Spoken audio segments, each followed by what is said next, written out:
Hey, it's Diego with Things You Develop. Today I'm talking about this Digitech Data Bank 50. This is a clone or a dupe or duplicate of the Casio DBC 150. Very similar watches.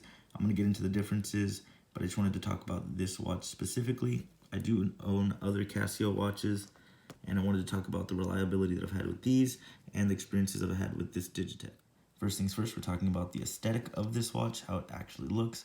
It does have much larger buttons than a normal Casio. Here you can see that they're nice, simple little buttons. These are a little bit larger for someone with bigger fingers.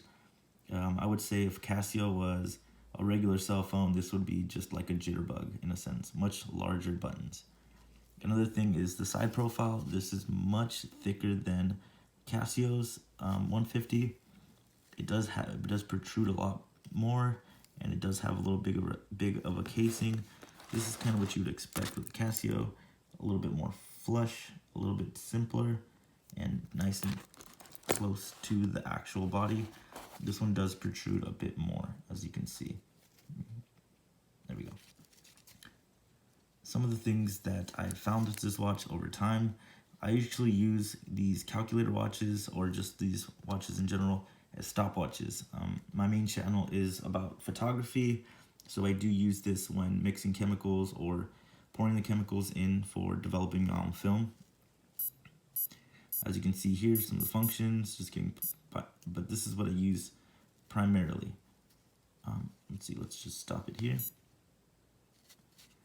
Really simple. I did have an issue specifically with this, is that when I use a stopwatch after around 4 minutes or so, I do have a video talking about it that I'm going to play now, is after 4 minutes or so, the stopwatch will revert back to the regular time here. And it does become a bit of a nuisance because as I'm mixing the chemicals and doing things, I kind of just want to quickly glance at the watch and make sure that I'm on track or doing what I'm supposed to be doing.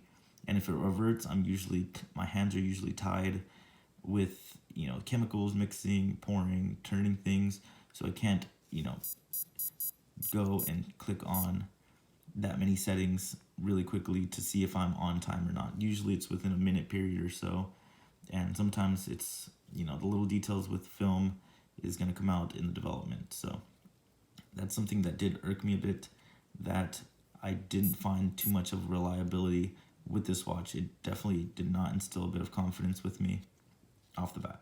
So something that you may have noticed off the bat is every time you push a button, the mode, or this one here, or even on the keyboard, it's going to make a noise. The light button does not make a noise, which is refreshing because if you just want to look at the time really quickly. But if you're switching between modes or using the little pad here, it's going to make a noise. Something to keep in mind if you're considering buying this watch. Just some of the things. You may notice that it does not have the original strap. The one that I had originally had actually broken on me within about 2 uses or so. If this is going to be a watch that you use pretty frequently, I don't see too much reliability on the original band. It's really easy to talk about the negatives of a watch, but let's talk about some of the positives. Some of the things I actually like is that it glows really nice and heavy in the dark. The thing that I don't actually like is that this little light isn't too bright.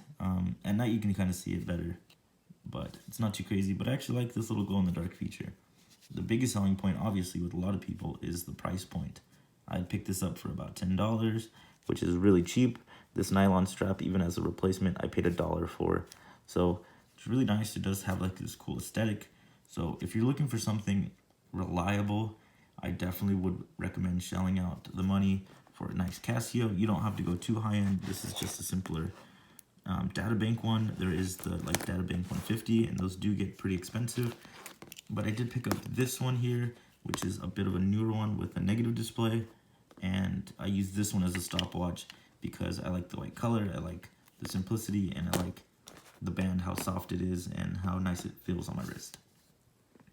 I'm 1000% sure I'm going to get a lot of comments saying, why aren't these all on the same time? And you are absolutely correct. So a lot of people are wondering, is it worth it? Is this worth the $10 price tag? Even though I'd said a lot of negative things in comparison to the positives, I would actually genuinely say yes. Some of the quick features that you can use I definitely wouldn't use it for keeping things long term, but for a quick calculator, if you want to do some quick calculations, it does come in clutch in a pinch.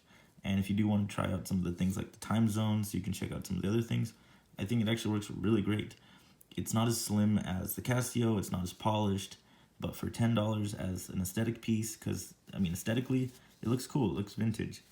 I think it's worthwhile. I think if you wanted to pick this up, go ahead and pick it up. There's some naysayers saying, I wouldn't waste your time, take those $10 and invest it into something that you would really want. Yeah, and I see that valid point too as well. So the decision definitely comes down to you.